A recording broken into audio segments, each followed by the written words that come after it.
All right, let's go ahead and get started. Thank you again, everyone, so much for making time through your, such a busy time of the year for coming and attending.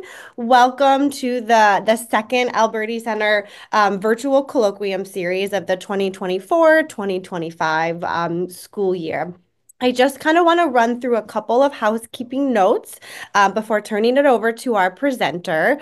My name is Stephanie Frederick. I am the Associate Director of the Alberti Center for Bullying and Abuse Prevention here at the University at Buffalo. So we have an hour and 15 minutes together today with an anticipated stop time of 12:45. Um, Presentation will go about 50 to 60 minutes or so, and then there will be time at the end for questions and sort of discussion. We will be taking attendance virtually via Zoom. So if you could just please make sure that your name, the name on the Zoom sort of screen matches what we have in our registration list, that would be super helpful as we take that attendance. If you want to change your name on Zoom, you can click on the More button next to your name. And if you're watching as part of a group, but you're just on one screen, please type the names of all of those that are in attendance in the chat, and we'll make sure to note that all of you are in are in attendance. Um, at the end of the presentation today, we will distribute a brief evaluation to complete during the Q&A portion of the program today, and then you'll receive a certificate of attendance to download upon completion of that evaluation. Um, so as I mentioned earlier, our presenter will present for about 50 to 60 minutes. If you have questions Hey, or comments throughout the presentation, my um, bad. you are welcome to put them in the chat. You're welcome to put them in the chat, and then we'll have time at the end to ask the presenter those questions. We've also received some questions from you ahead of time. Some of you put questions in the registration, and we'll relay as many of those as we can, given the time to our presenter as well. And then following today, slides will be shared on the Colloquium page of our website following the presentation today. So I think those are all the housekeeping notes. So now I am very, very excited to introduce our speaker for today. Our speaker for today is Dr. Marla Eisenberg. Dr. Eisenberg is a professor in the Division of General Pediatrics and Adolescent Health, Department of Pediatrics at the University of Minnesota. She received her bachelor's degree from the University of Wisconsin and her Master of Public Health from the University of Minnesota School of Public Health. Dr. Eisenberg earned her Doctor of Science degree from Harvard University School of Public Health and completed a postdoctoral fellowship in adolescent health at the University of Minnesota. Her research focuses on social influences on health, behavior, and well being among adolescents and young adults, with a particular interest in interpersonal, organizational, and structural forces that shape the experience of LGBTQ plus youth, including those with intersecting and marginalized social positions. So, Dr. Eisenberg today will be presenting on bias-based bullying and emotional distress among marginalized adolescents, taking an intersectional approach. So, please join me in welcoming Dr. Eisenberg. Great. Thank you, Stephanie. Appreciate that lovely introduction and the warm welcome here. It's been really nice just in the pre-meeting chat to get to know a little bit about folks and their work here. Very happy to be here. So I'm going to try and get my slides to work. There we go. I'm just going to start by a quick roadmap of what I'm going to talk about today. So we'll start with a very brief introduction about bullying and bias-based bullying in particular, since I know that's everyone's area of expertise and interest here in this Zoom room. So we'll just get us all on the same page to start off with. I'll say a little bit about the intersectionality frameworks and the minority stress theories that we use that undergird a lot of the work that we do here on my team. And I'll talk about the main study we have going on here. It's called PICTOC. It rhymes with TikTok, and that's no accident. We'll go through a little bit of the work we've been doing recently, and then I'll end with some strategies we've been using to get our main messages out to community members who are actually able to do some work on the ground, reflecting some of our findings. So that's my plan here. And then I look forward to some question and some discussion time at the end. I think I'm probably going to run a little under the hour, so we'll have hopefully a good amount of time for that. All right, just to get us on the same page, as I said, thinking about bullying, I'm sure everyone here is familiar with some traditional definitions and some traditional constructs around the idea of bullying. These are behaviors that are repeated and intentional and have a power differential built into the exchange. We often talk about physical bullying, we talk about relational or social bullying, where there's exclusion from a social group, or there's rumors, something like that, that falls under that social heading. And of course, we know a lot of this takes place online. We talk about cyberbullying and different settings for, the cyber world versus the in-person world. So that's pretty common ground, I think, for people talking about bullying.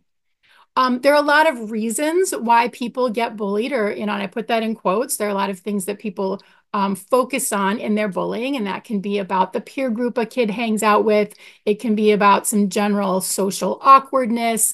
It can be relationship drama or peer group drama. We know that in middle schools and high schools, there's a lot going on, and people find lots of reasons to pick on each other. So this is kind of falls under our general heading of general bullying. And you might hear me refer to that in contrast to bias-based bullying. We also know that this is super common in adolescence. It kind of peaks in middle school, trends down a little bit throughout high school and as people enter young adulthood. But really, like, this is such a common experience, depending on how you measure it. It's a quarter of kids to 80% of kids, depending on the kinds of questions that are included in surveys or included in interviews. But we know that this is really something young people are very aware of and many, many people are experiencing. We also know the damages that come along with bullying involvement, and that can be involvement as a victim of bullying, as a perpetrator, or somebody who is in both of those different roles in different settings and different circumstances. There are physical complaints that result from this. There's a lot of mental health and a lot of emotional distress that results from bullying involvement. Eating disorders, social stuff, a lot of violence and substance use that pop out.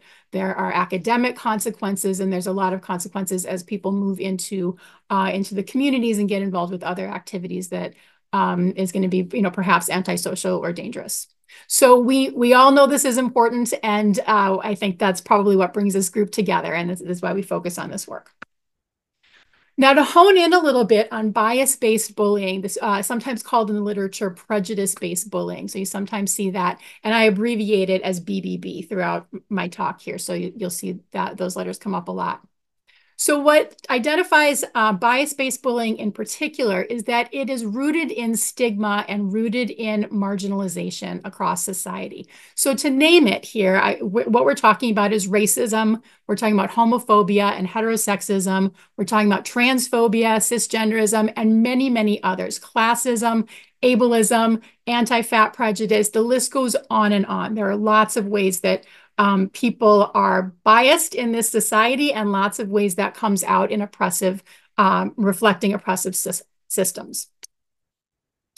We know that young people with marginalized identities report higher levels of bias-based bullying than their peers. And that kind of makes sense, right? A young person who identifies as gay or lesbian is going to have more experience of homophobic bullying or heterosexist experiences compared to a kid who identifies as straight. So that's pretty common across a lot of different identities. But interestingly, we see that young people who are marginalized and who experience bias-based bullying, kind of one flavor of bias-based bullying, often experience lots of different kinds, whether or not they hold an identity or social position that kind of matches that.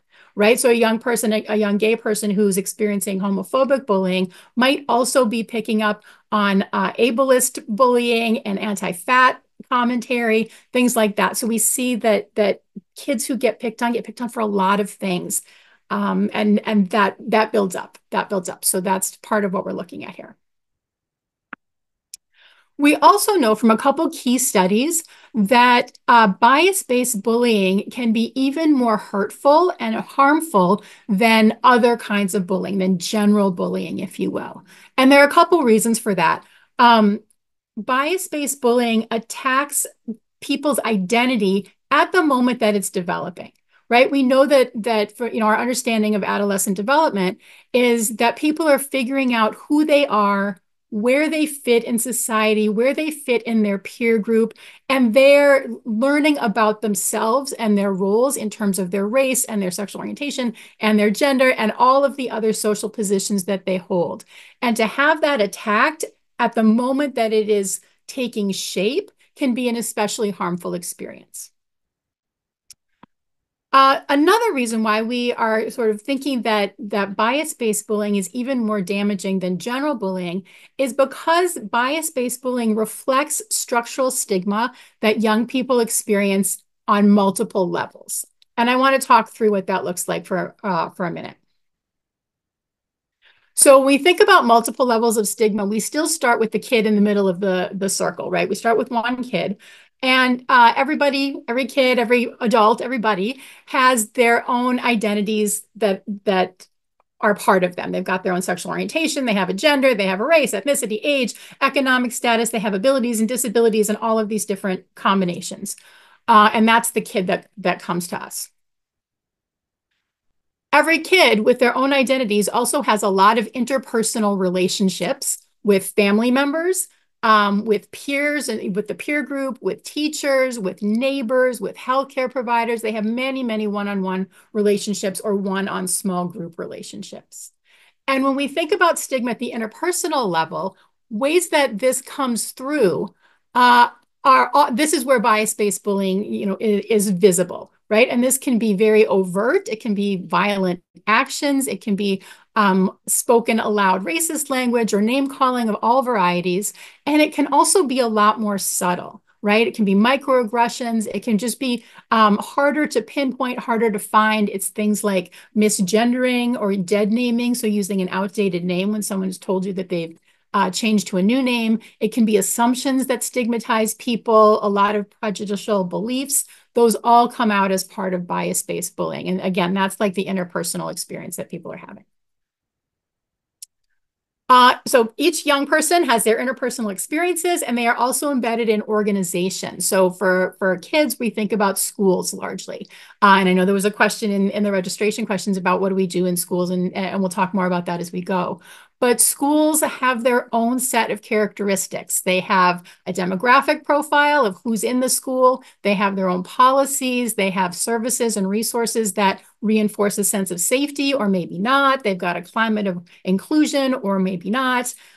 Same kind of thing at a health clinic, same kind of thing on a sports team, same kind of thing in a religious community. This isn't a place where you're necessarily going to see bullying from the institution, but the institution houses the interpersonal relationships and can kind of set a tone based on what the other characteristics are of whether that interpersonal bullying is going to be appropriate or whether it's going to be totally shot down. Again, some examples of what stigma looks like at this organizational level. So for example, if a kid's walking through the halls and seeing that there are almost no teachers who look like them in terms of their racial or ethnic identity, if they're seeing disparities in the way discipline is handed out that disadvantages them and people who look like them, if they're seeing that there's signs showing that this is a safe space for someone of their sexual orientation or their gender identity. They're seeing flags and other indicators of inclusion. That's a certain way to set a climate. Or maybe they're seeing that there's none of that available and I'm starting to think, how do I fit in here?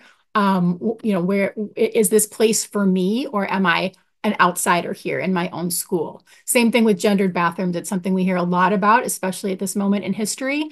If young people feel like they can't take care of their basic needs in their school building, that really can send a message that is very stigmatizing, that is very much you don't belong here. You are other to us. So organizational level. Of course, all these organizations are also sitting within communities and within societies which again are shaped by certain policies and a set of resources, a set of community norms of how people like us do things and how it works here in our town. All of these kinds of pieces, media, what kind of things people are seeing in the news or seeing online. These all send message that can be very stigmatizing or that can be very welcoming. So examples at this level are things like racism in policing or differential incarceration rates. We've got a lot of talk right now about bans on gender-affirming healthcare, involvement in team sports for young people who are gender diverse. People see different things in their community, right? Lawn signs, or they're online, they're seeing memes. They're overhearing talk in the coffee shop down the street. So they get a lot of these kinds of inputs into whether someone like them fits in here or does not fit in here. So when we think about bias-based bullying and why it can be so damaging, I think it's that it reflects the weight of all of these different kinds of stigma bearing down on this young person in the middle of the circle, right? So if they're reminded through a one-on-one interaction that they don't fit in here, the power differential that defines general bullying is that it's backed up by all of these different levels of society. So that's the framework I wanted to start with here. All right, I want to say a little bit about intersectionality and minority stress theory. So intersectionality really reflects this idea that everyone, including marginalized youth, have additional social identities and are in additional social positions with regard to those identities. We all know that the way our society is structured tends to give power and privilege to some people, and it oppresses and marginalizes other people. And everyone is living in a combination of interrelated positions and interrelated levels of power or oppression. And the phrasing about this that I really like came from the associate director for DEI in our School of Public Health here at the University of Minnesota. And he said, he just defined intersectionality for himself as the point where my oppressed social identities meet and result in unique discriminatory experiences. I thought that language was really cool, so I've been sharing it as much as possible because I feel like it really reflects this idea. I, of course, want to give credit to Kimberly Crenshaw, who was one of the first scholars to bring this idea of intersectionality and an intersectionality framework into academic spaces. This concept is really rooted in a history of Black feminist scholarship, and a lot has grown out of it, but it's really, it comes from here reflecting lived experience of people for generations. And this is the piece that has been brought into our work and into a lot of other folks' work as we're thinking about how to really grapple with some of these questions of stigma and people's lived experiences. The other theoretical background, or the other theoretical piece that we bring to this work is based on the minority stress theory, which was popularized by Elon Meyer's paper in the early 2000s. And I'm going to talk through kind of a simplified version of how we use it. It's got a lot of different components, but I want to break down the pieces that are most relevant to the work that I'm going to share today. So at the base of it, this theory starts with the observation that minority statuses are differentially associated with mental health outcomes. Basically, this is just saying that there's disparities in emotional distress and disparities in health and well-being across sexual orientation, which is where Meyer started his work, also across gender identity, across race and ethnicity, across all sorts of different minoritized and marginalized social positions. So that's the very most basic piece of this. The next piece that people have noticed is that the disparities come from something, and it's not about the identities per se, right? It comes from the experience of minority stressors. So these are stressful experiences that are coming in that are above and beyond the normal stressors, normal anxieties, normal things going on with young people. I have an exam tomorrow that I'm super stressed about. It's not that. It's stressors that are specific to the minority identities that people hold. So it's bias-based bullying, it's rejection, it's feeling the need to be hyper-vigilant about possibly being rejected, it's the need to be secretive. There's a lot of things that people hold in them that are stressful, that are built on their experience as a minoritized person living in this society. So you can see I've changed the arrows here so that the minority status is related then to the minority stressors that they experience. And it's the stressors that then are related to those differences in mental health. And you can see the straight line across largely goes away once you start accounting for those stressors. And that's kind of the work that I'm going to show you today. The other piece of this that I want to acknowledge is that within Myers' model is another box and another pathway about coping and social support, which basically says that if people have things in their lives that help them deal with stressors and they have social support that can help them kind of push back inside them against those minority stressors, that also can mitigate some of the mental health outcomes that are really so common, thinking about the experience of minority stressors. So we take this model, we kind of overlay the ideas of an intersectionality framework onto this model, and I've highlighted those in purple. So for the minority statuses, we're of course thinking of multiple minority statuses that people are living at the same time. But beyond just looking at the disparities that are kind of stacked on each other through having multiple identities, we're also really thinking, always thinking about the minority stressors being rooted in the stigma at the structural levels and how that trickles through all of the different levels that people live in and experience.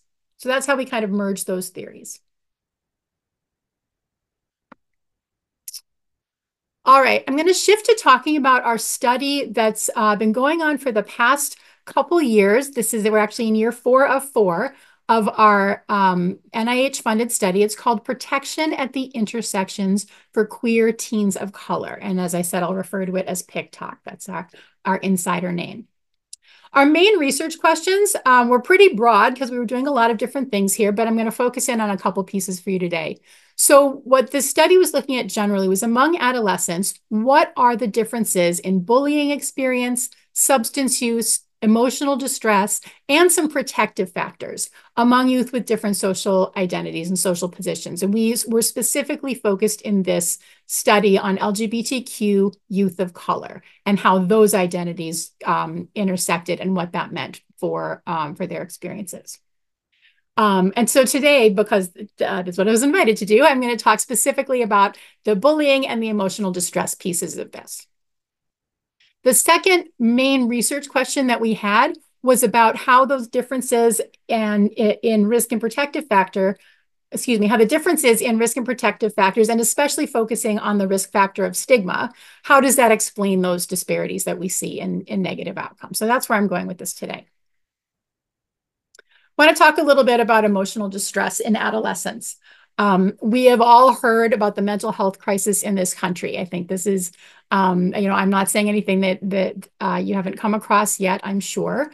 High rates of depression, anxiety, suicidality. This has been exacerbated by COVID, and we certainly see rates trending up and up and up. But this was going on even well before COVID. The rates of all of these emotional distress indicators that we've been tracking for decades have been trending up all along. So it is a major concern that we're continuing to think about and continuing to address.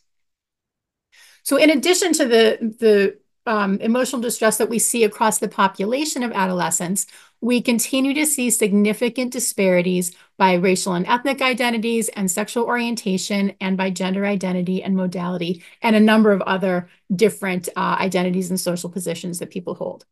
I'm not going to barrage you with a whole lot of different statistics. I think this is stuff that's easy to look up. You've probably already heard a lot about it. I will just share one data point that I think really puts this in high relief for me. This is the most recent data from the Youth Risk Behavior Surveillance Program run through the CDC. And this is their one question on having a past suicide attempt. And they've clumped some groups together here. So among LGBTQ youth, 20% of youth say that they have attempted suicide in the past year. And among cisgender heterosexual young people, that rate is 6%. So you can see huge disparities here. And where the YRBS team breaks it out and looks at different identities within that, it's the same basic story, right? The marginalized young people are the ones with significantly elevated rates. As I've mentioned, we already know from some existing literature on this that minority stressors really do contribute to some of these disparities in emotional distress. And that is the baseline where we wanted to start our research. A couple of comments on the existing literature that was out there when we got started on this study. One of the shortcomings that we saw is that the work in this field rarely examined emotional distress and bias-based bullying together, and specifically among youth with intersecting marginalized identities. What we were seeing was research that was focused on one axis of social position, one axis of privilege or oppression, but not the combination, and not thinking broadly about how this reflects structural stigma. So the intersections were limited, the measures were limited. It was just a new area of research. So that's appropriate. You start with what you have and you grow from there. Another thing that we were seeing in papers that were coming out was that groups, for a lot of comparisons, had to be combined because the survey numbers were just too small. The cell sizes were too small. So we saw a lot of papers where it was all LGBTQ youth, lesbian, bisexual, and queer and questioning youth, compared to straight youth, but they all had to be lumped together, or all trans and gender diverse youth lumped together and compared to cisgender youth, all youth of color compared to white youth. And that was always how it was broken down. We felt like that was a limitation that we could build on here. Another challenge that we saw in the existing research was a really heavy reliance on regression models. And we use regression all the time, right? It's kind of one of our main analytic strategies. We use it for everything, but it has a couple of real important challenges when we're thinking about intersectionality work. And the first one that I want to highlight is that for regression models, you have to choose a single reference group. And then every other group, you have an odds ratio for this group compared to your reference group. And the single reference group was almost universally white youth and straight youth and cisgender youth.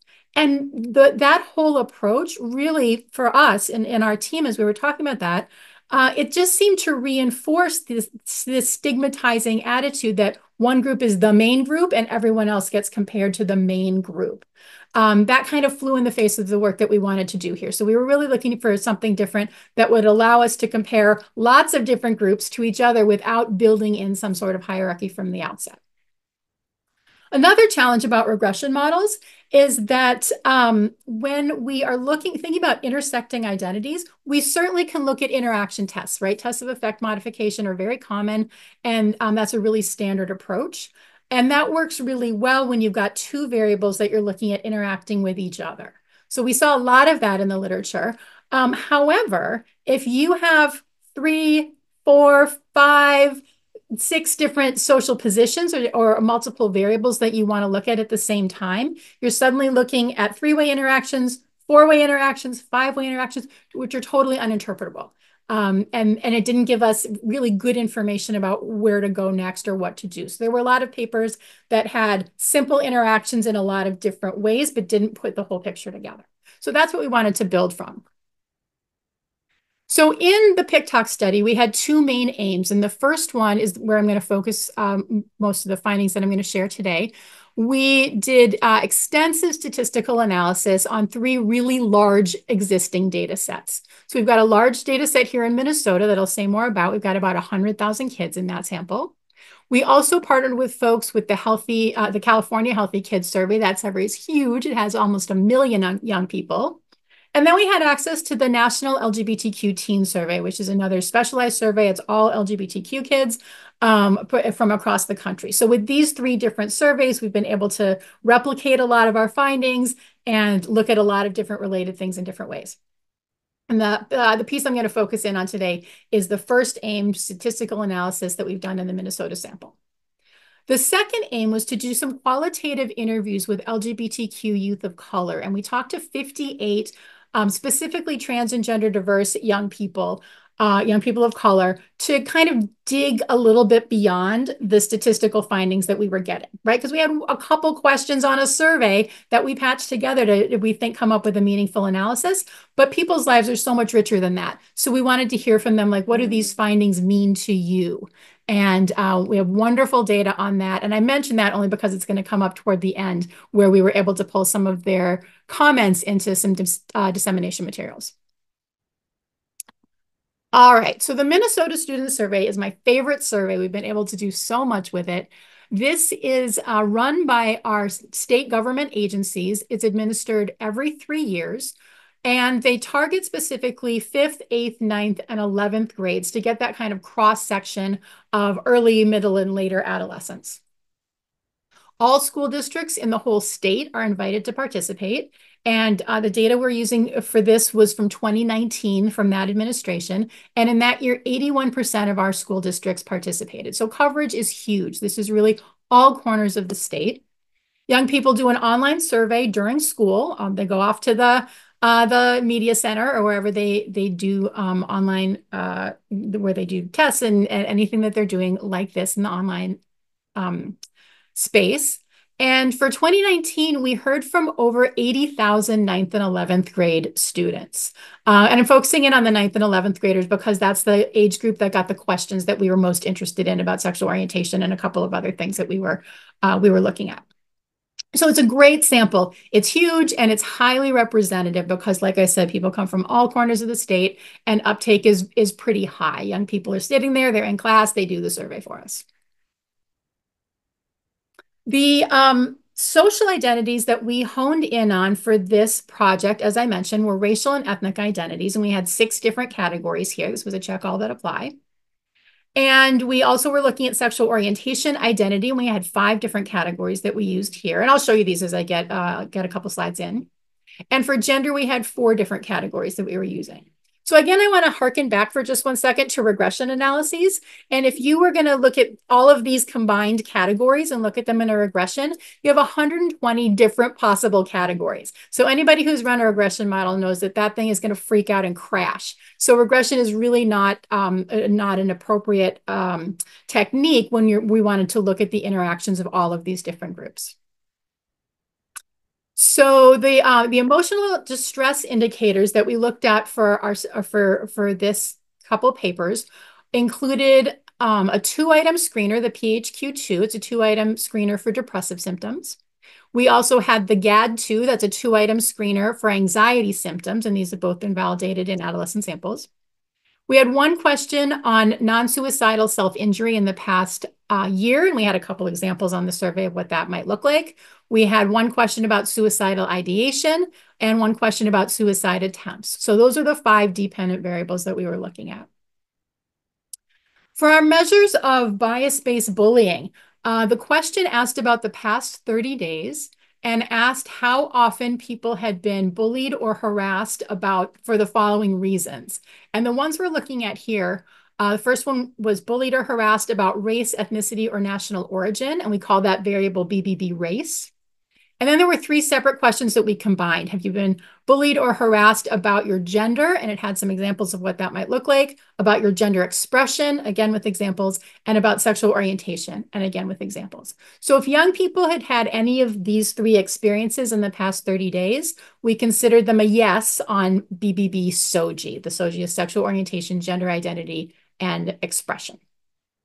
So these are our 2 bias-based bullying variables over on the right that went into our models. So I'll say a little bit about who is in our sample. Our racial and ethnic breakdown looks like this, and you can see this is Minnesota. This is who we are. It's about 70% of a white student sample. And the other things that I would comment on here are just the numbers of young people that we have. So for example, if you look at that first row, that's American Indian, Alaska Native, it's only about 1% of the sample, but it's still almost 1,000 young people. So the size of this sample really allows us to dig in and look at some of these intersecting identities and still have enough statistical power to be able to run these tests. So like I said, we love the Minnesota Student Survey. The other thing that I would mention about this, you'll see this come up a couple times, is that the analysis technique that we used allows us to keep missing data in as its own category. So for each of these, I've just included that. It's usually a pretty small amount, but they are here with us. Couple more tidbits about the sample itself. It is largely a straight sample, 78%. For gender, we had 47% say they were cisgender girls, 47% were cisgender boys. And then we've got transgender and gender diverse young people and a group that is questioning their gender identity. So that's our sample on our 3 main identity variables. As for our emotional distress indicators, as I look at these, I'm feeling like they're pretty high. And again, it kind of reinforces the importance of doing this work. There's a lot of young people struggling. We see that about a quarter have screened positive on the depressive symptoms indicator.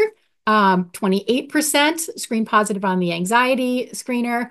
17% have done self-harming behaviors, about a quarter with suicidal ideation, and 8% with a suicide attempt in the past.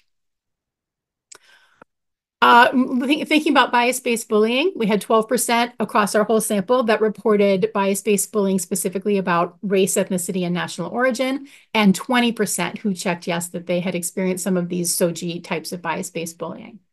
So as you can imagine, there's a lot of disparity in who is experiencing this bias-based bullying. I'm not going to go into all of that today because it's quite complex, but I'll refer you to a paper led by one of my colleagues, Amy Gower, that was published last year that really breaks this down, who is experiencing which types of bullying and what they're seeing. And I've got a list of the references at the end. So when Bree shares the slides at the end, you can follow up on that if you are interested.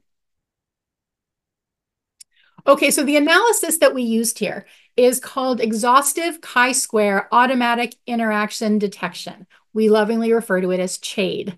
And we've used this in lots and lots of papers at this point. We chose this because it's a recommended approach for qualitative studies of intersectionality in that it allows for all of these possible combinations, which, as I said, is really an advance over some of the more commonly used models. So CHADE is a data-driven decision tree model. So it starts with the whole group and then it branches where it sees significant differences across the predictors that we have put in. So it tests all the predictors, then it creates those splits or branches where it finds significant differences. And then within each branch, it branches again where it finds significant differences. And within that, it branches again until it gets to the end where there are no more significant differences within that little node. That's called the terminal node. And I'll show you, as I've spoken to people about this over the past year or two, it is a new approach to a lot of people. So I'd like to just talk through in a little bit more detail what this model does. This example has nothing to do with artwork. I pulled this down off the internet because it was a really straightforward kind of tree and would be easier to explain. So this example is about a customer satisfaction survey done by a local business.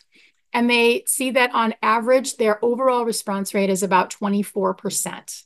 But when they put this into a CHADE and put in some indicators that are important to them, they see that there's some differences in the response rate by whether people are coming from a rural or an urban location, right? It's about 19% in the rural setting and about 29% in urban settings. And when they scratch under that surface a little bit, they see even more difference. So among urban folks, if they are homeowners, the response rate to the customer survey is about 36%, and non-homeowners, it's only about 23%. So that's new information for them. They know they're really hearing from the homeowners. If they look on the other side, the rural folks who are retired or unemployed and who are also in the older adult age group have a much lower response to their customer satisfaction survey. So now this business knows that if they want to hear from people, this is a group that they might need to offer more support to. They might need to reach out to directly. They might need to come up with different strategies. That's where they're not hearing as much from people. So this is kind of what the tree branching does. I also just want to point out that some don't split as far, right? So if you look all the way over on the left, that full-time group, the response rate's about 24%, and that's regardless of home ownership, that's regardless of age, that's regardless of anything else they put in the model. Full-time workers in rural settings across the board have about a 24% response rate. So I just want to highlight that as a terminal node, even though it's not in the very bottom row. Okay, so for our analysis, we put into our CHADE program, we put in the 3 social positions that we were interested in, the race and ethnicity, the sexual orientation, and gender identities. And we also included our 2 types of bias-based bullying. So the bias-based bullying about race and bias-based bullying about SOGI. And we then are going to summarize the 10, I think actually only 8 fit on the slide, but you'll see the summary of the 8 highest prevalence terminal nodes. And I'll walk you through this here. First, I'll just show you a glance of what one of our trees looked like, right? So, and this is actually one of our simpler trees. They're typically about twice this wide and just have lots and lots of branches. So that's why I didn't try to explain it with this because it's totally unreadable. So I do want to talk you through how to read this table because it's a little bit different from what we typically see.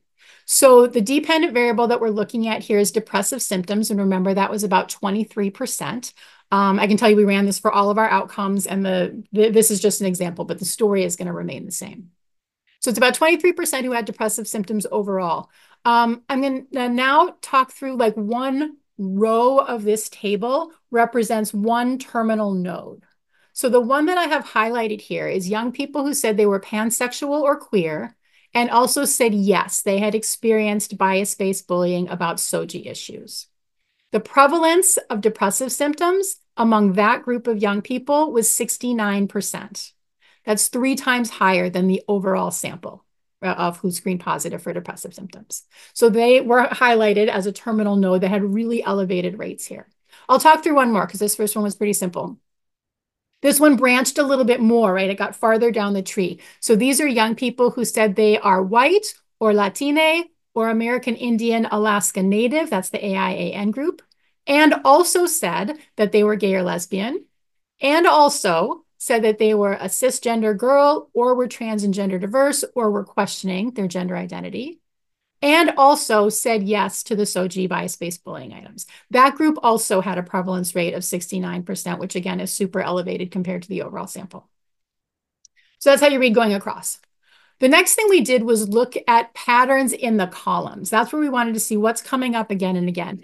And the first thing we saw, we felt really told the story about bias-based bullying. The top groups with the highest, most elevated rates of depressive symptoms were almost always groups that said they had experienced one or both type of bias-based bullying that we looked at here. So you can just see those yeses lining up.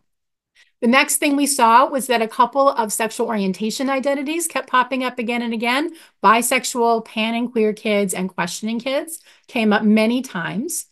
And likewise, we had trans and gender diverse youth and questioning youth that came up in a lot of our different models as being very, very frequently in these top 8 or top 10 categories in terms of their prevalence. So that was kind of our first pass of this. We found the same pattern, again, as I said, for all 5 of our emotional distress indicators, where saying yes on either or both types of bias-based bullying characterized 82% of our high prevalence nodes. So this was really a very common piece of it. LGBTQ identities also characterized most of the high prevalence nodes. 90% of those final nodes were, had an identity on the the LGBTQ umbrella. And then about half of those high prevalence nodes included identities that were trans and gender diverse or questioning on gender identity. And importantly, as you look across, these were in combination, right? These intersected and that defined their experience, these multiple levels. So that was the first thing that we did here. The next piece that we added, which I think is just a super important and really where the heart of the story is, excuse me, is when we dug up the nodes that weren't necessarily the high prevalence nodes, right? They didn't come up at those bottom rungs, but we dug up the nodes with the same social positions, the same combination of social positions, but they said no on both types of bias-based bullying. And we looked at the prevalence of depressive symptoms, prevalence of each kind of emotional distress in that group that has the same identities, but no bias-based bullying. So this is the same table I showed you a second ago. And the prevalence rates of depressive symptoms for the group with the same identities and bias-based bullying is now the farthest on the right. So you can see that if we, well, statistically, we're not turning anything off, but our comparison group here turns off the bullying experience. And you can see that prevalence rate of 69% is now 44%. And you can see this is the story all the way down this column, right? If we can find the same kids with the same identities, but who did not experience bias-based bullying, these numbers are dramatically lower. And that we thought was our really important take-home message. That when we looked at the prevalence of emotional distress in the comparison groups without bias-based bullying, they were 20 to 60% lower in those groups compared to the ones in our original terminal nodes. And on average, that was a 40% difference.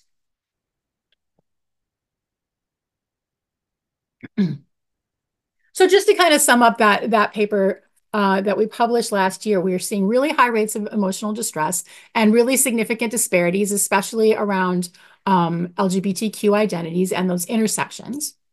And we found that the bias-based bullying was the lead story here. This was a really important contributing factor.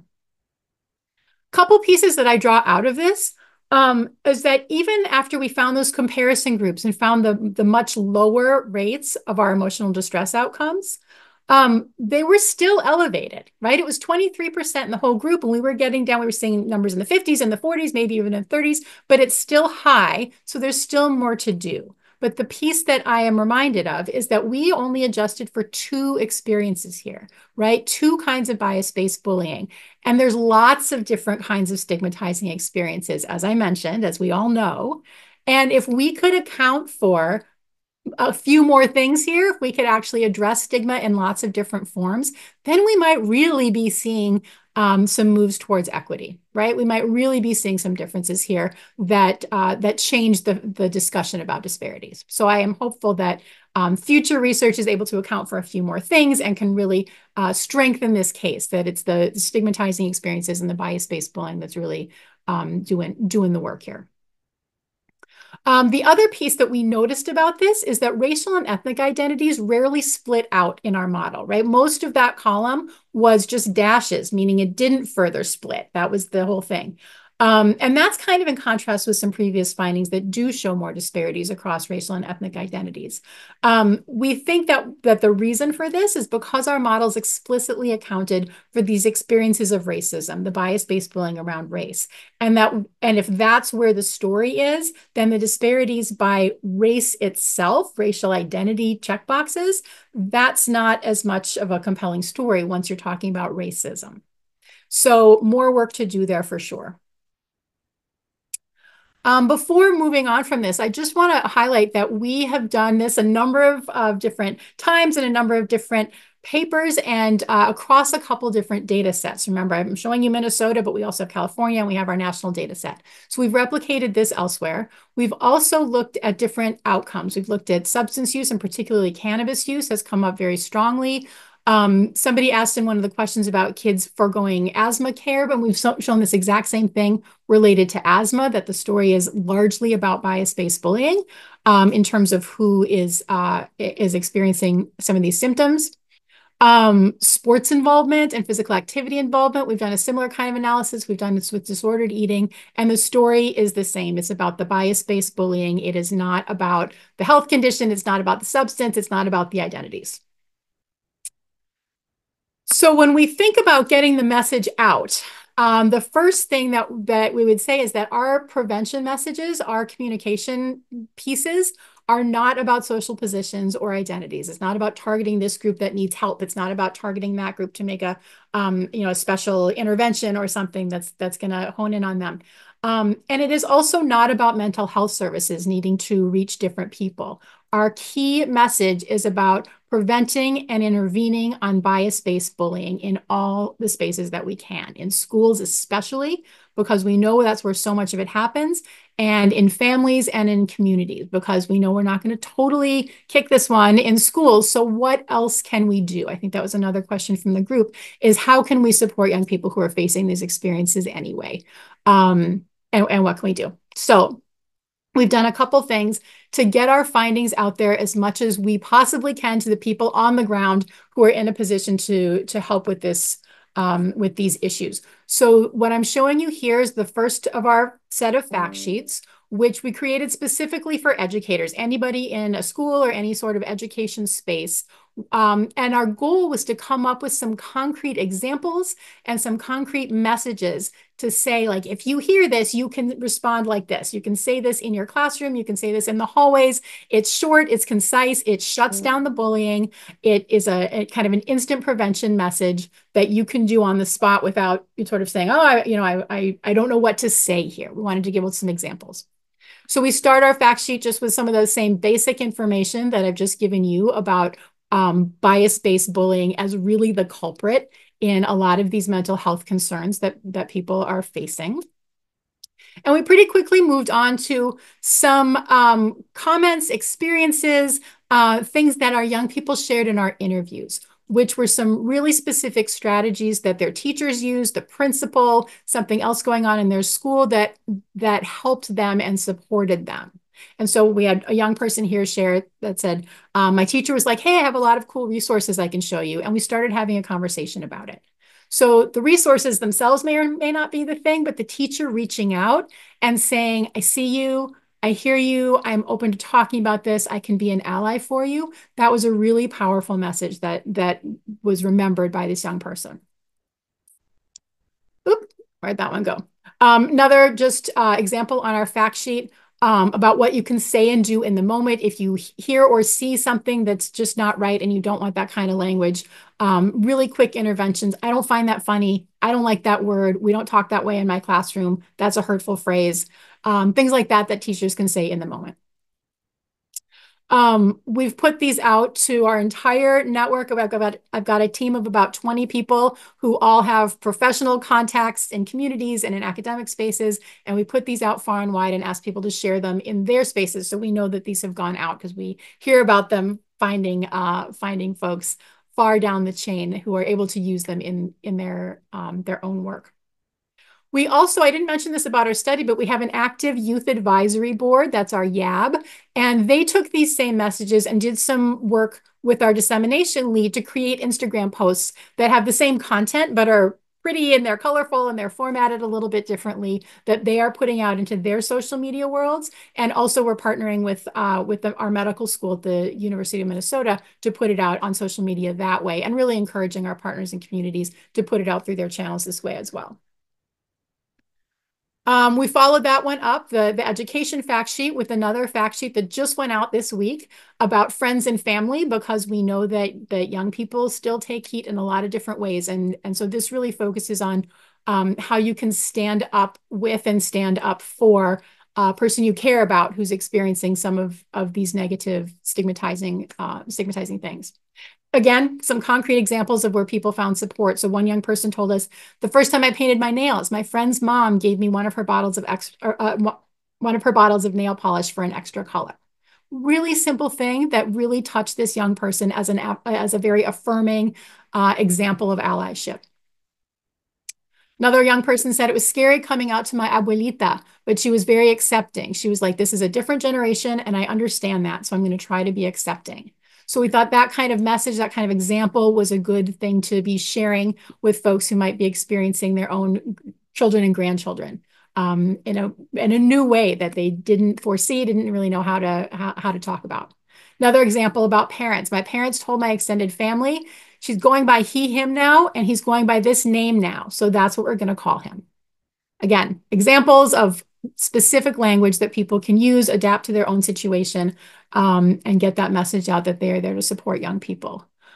Our key take-home message, which we are just trying to push out far and wide as much as we can, is that we are asking people to be proactively and assertively kind, especially to people who face stigma, especially to people who are facing multiple kinds of stigma and are disenfranchised or disempowered in a lot of different ways. So this has been our key take-home message that we are trying to get out in all kinds of different ways, in addition to the fact sheets and the Instagram. We've got newsletters that are picking this up. We've got letters to the editor of our local papers that are picking this up. So this is the message we're trying to push out. If folks are interested in sharing our resources or even giving them a better look, you can link to it here. Feel free to hit the QR code. That'll take you to our page with the resources over on the right. There's a place for friends and family and a place for educators, and you can download those, and please do share them widely. Before ending, I want to acknowledge my amazing team of co-investigators, and we've got a large group of students and postdocs who are working on this with us. It's been an amazing, amazing group. Funding from NIH, and of course, student survey participants who share their information with us and makes this all possible. I promise the references, which you can look up in the slides if you are interested. And at this point, I will stop talking and we can move into some questions and some discussion. Wonderful. Oh my goodness. Thank you so much for such an informative and excellent presentation. I personally feel like the resources you shared at the end were amazing. So the fact sheets and everything, I actually was messaging my colleagues at the Alberti Center like, these fact sheets are so awesome. Take them, use them, share them. We get wonderful feedback from people that they're using them in their classes, they're using them in their own lives. And it's very rewarding to hear that. And we're thrilled to have this academic work go out into the real world. Wonderful. So yeah, so these I do see some questions from the chat. Yeah, so these slides, they will be shared. That we are recording. The recording will be shared. The link to the resources was on the QR code in those slides. I just took a quick snapshot of that, so we do have the link. We'll share that link with everybody, and we'll also throw it up on our website as well. It sounds like we are able to sort of freely share them. Is that right, Dr. Eisenberg? Absolutely. Please do. Yes. Wonderful. Yes, Yeah. thank you. I know that, we're always looking for resources and things and educators are always looking for resources to share with families and things like that. So that will be so helpful.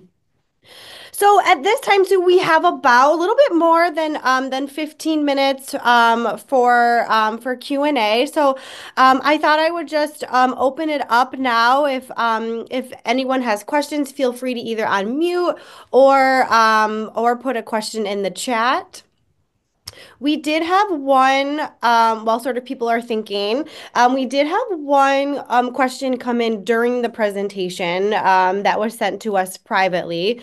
This is a little bit of a heavy question, and it just says, how might the election of President Trump impact efforts to promote inclusion and address bias-based bullying in schools and workplaces, given the potential influences of the political rhetoric and the track of the past term of the elected president? What can we do as educators, researchers, and influencers to protect the most vulnerable? Yeah, this question is spot on, and it's been on our minds. I'm sure it's been on everybody's mind. What are we facing in the next few years? It's a scary question, and one that also makes me kind of turn my attention away from the policy realm for a little while.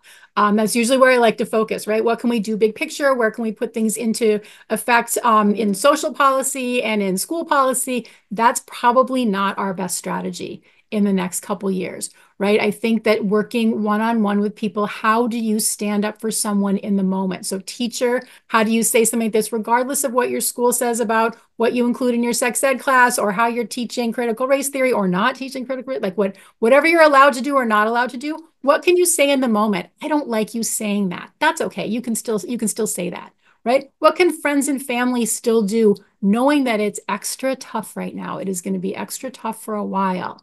How can you be loud about your advocacy? How can you be loud about your allyship and just stand up at every opportunity for young people who are facing really potentially challenging times? There is going to be this acceptance, I think, of a lot of negativity, and so I think it comes to all of us to stand up and be an out loud ally as much as we can. Thank you. I'll open it up at this point. If anyone else has questions, again, feel free to unmute or put questions in the chat.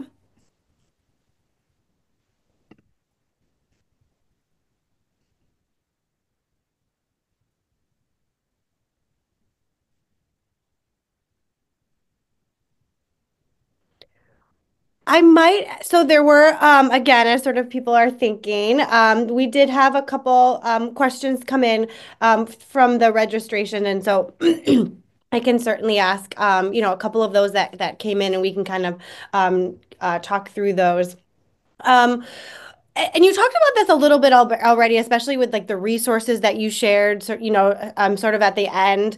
But one question came in that said, what strategies can schools use to prevent this type of bullying and support those that experience this type of bullying?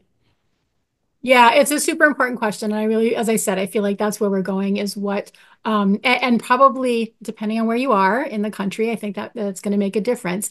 But there might be policy avenues, right, that we are implementing anti-bullying policy, not just adopting the policy, but also paying close attention to how it is enacted. We found that makes a difference, right? If people are following through on things, if people are actually not allowing different kinds of talk, hate speech in their classrooms, and being consistent about the application of some of those policies. So that matters if you can do it on a policy level. And where people can't, like I said, we are talking to individual teachers who have their hearts in the right place and want to stand up, trying to give them those tools, those examples, those brief comments. We don't need to derail a whole lesson plan for the day, but something to say like, I got your back, and that is not okay.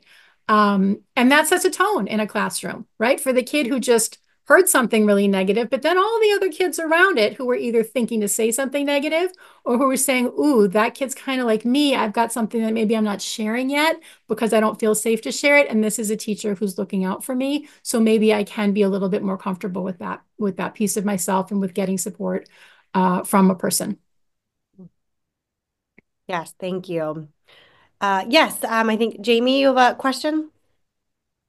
Yeah, hello, thank you. I'll just mention I'm an alum of the University of Minnesota, so Oh, it's wait. nice to see another connection. Amy Gower and I were from the same lab, actually. Oh, you're kidding. Amy's my closest colleague. Yes, please tell her I said hello. Will do.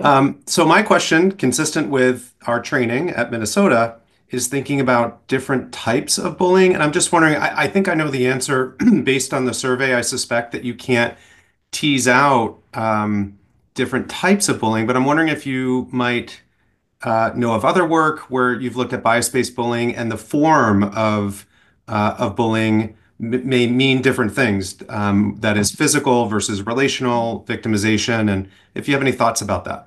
Yeah, it's a great question. So you're totally right. Our survey doesn't ask for that level of detail. It asks questions about bullying in general. Have you been hit or kicked or shoved against a locker or excluded from social groups or had rumors spread? But those questions have not been linked to the kind of reason or the bias that Mhm. underlies it. So we don't have those pieces put together.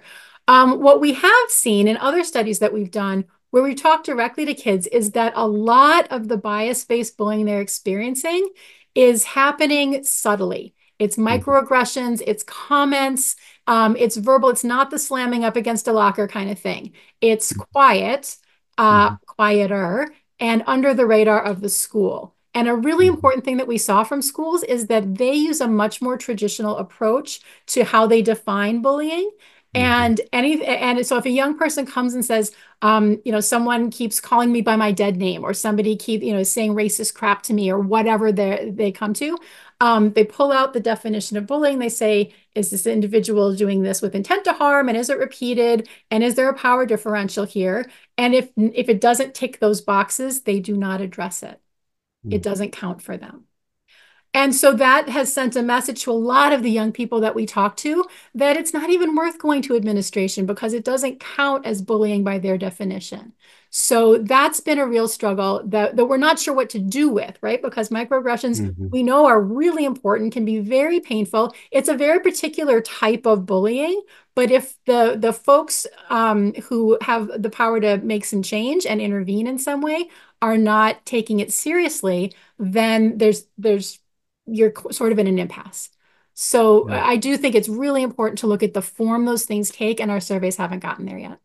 Yeah. Thank you. That's really helpful. I was just gonna, as reflecting, I was talking with one of my colleagues, Steve Leff, who's at the University of Pennsylvania and at CHOP, and some of his intervention work is actually now dealing with microaggressions, in part for the reason that you're describing. Yeah, So yeah. thank you so much. Thanks for your question.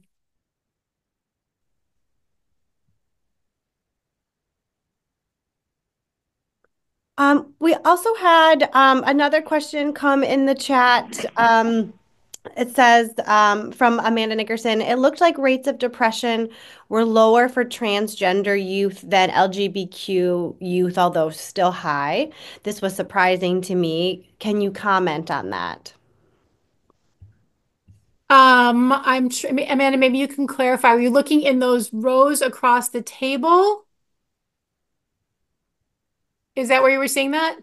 I think so, and I could be wrong on that. It was the one with the where all of them were listed and you were pointing out the rates, and I thought I saw like 69% for LGBT LGBTQ, and then for transgender, I thought it was like a little under 50. I could be wrong about that, but Yeah. and as I saw, I thought, oh wow, that isn't what I would have expected.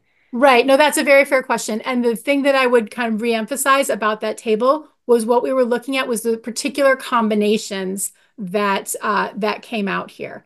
And so it could be that certain identities, pansexual and queer young people, came up a lot when it was in combination with other marginalized positions. That combination had higher rates, but other combinations had slightly lower rates because of the other things they were combined with.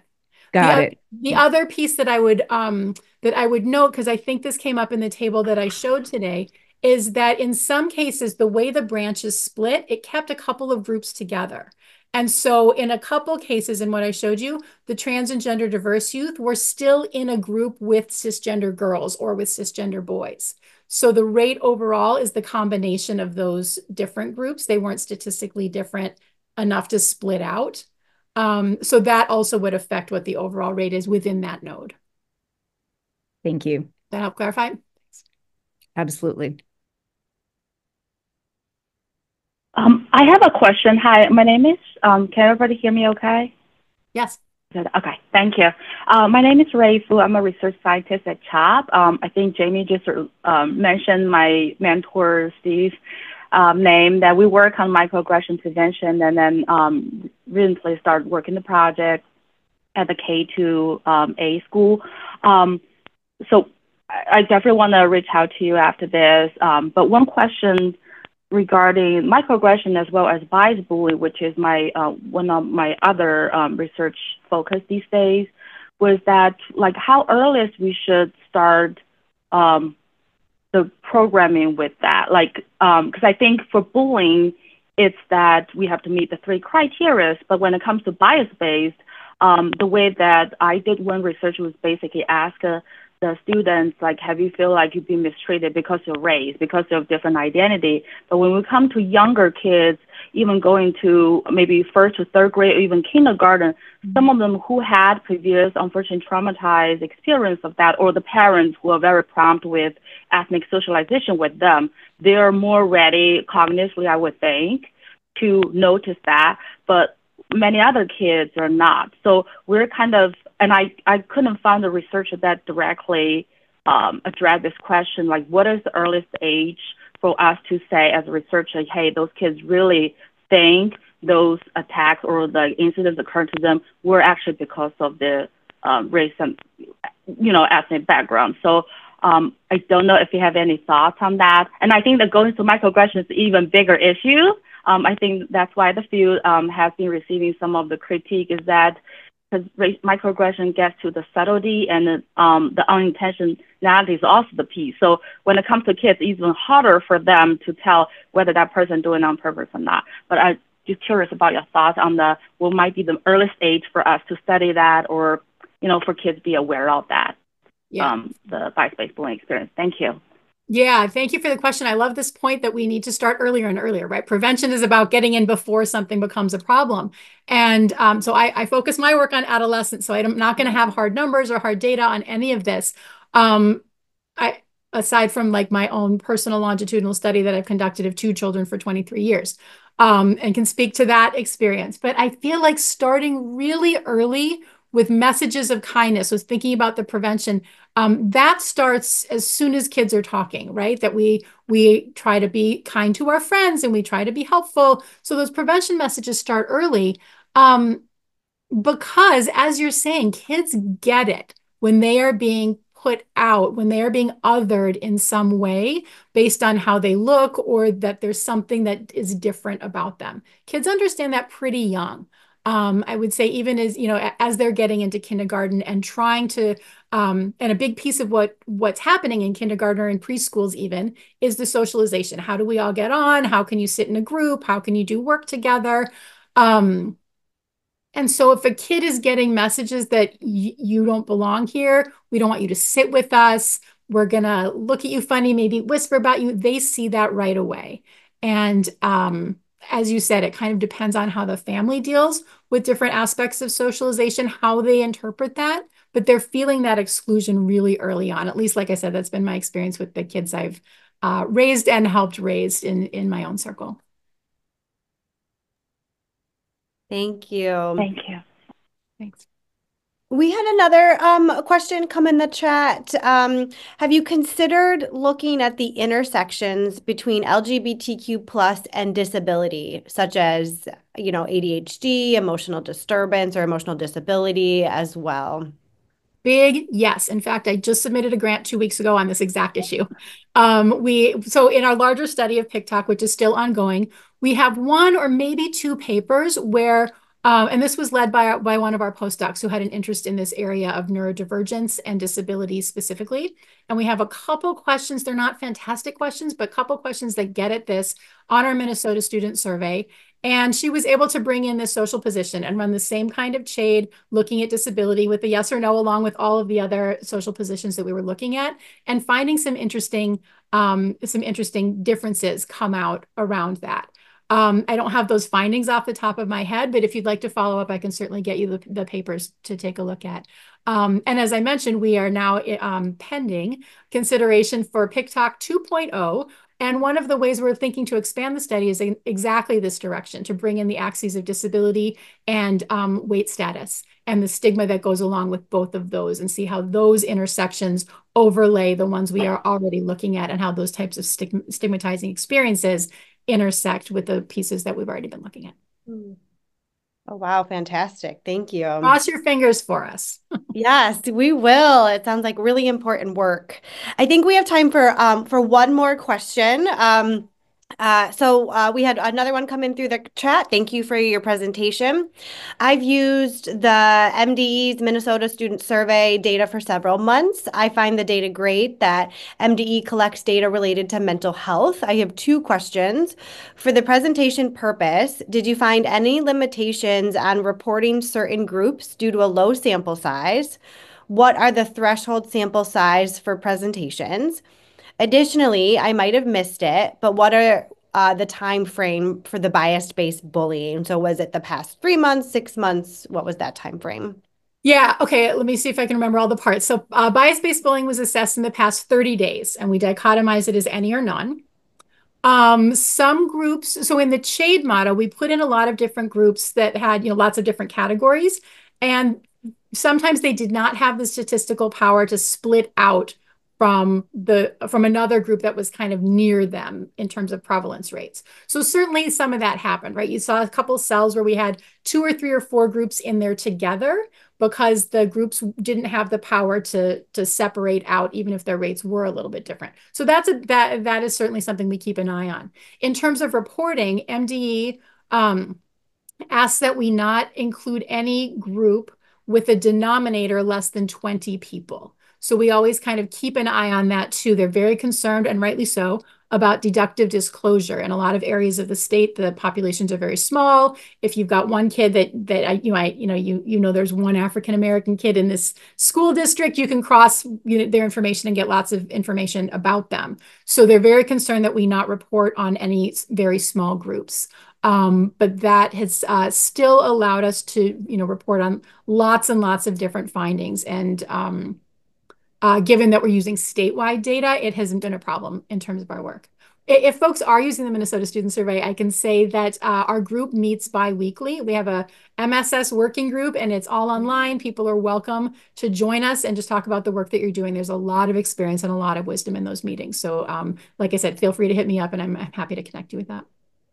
Oh, wonderful. Thanks for sharing that resource. And your contact information is on the slides, is that right? I will update my slides and get them back to Bree, and I'll make sure to include that. Oh, okay. Wonderful. All right. Well, thank you so much again. Please join me in thanking Dr. Eisenberg for her really informative and excellent presentation today. We very much appreciate you taking the time to come and present your work and all of your resources.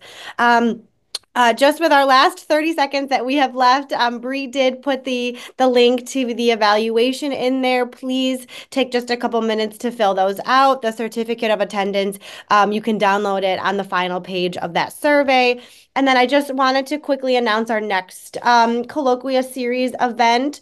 So on Tuesday, February 11th, from 11:30 to 12:45 Eastern Standard Time, Dr. Francisco San Miguel Torres will present knowledge and skills of public elementary school teachers on bullying prevention and management in Puerto Rico. Registration will be on our website in December for that and in our newsletter. So if you just subscribe to our mailing list, you'll receive our newsletter. And then just please feel free to join the Alberti Center's mailing list and follow us on social media. We're on all the different social media platforms. So you please feel free to find us there, and through our website, the links to all of those things are there. Thank you again so much, everyone, for coming today to our series, and I hope you all have a wonderful rest of your day and week. Thanks so much, everybody. Happy to be here.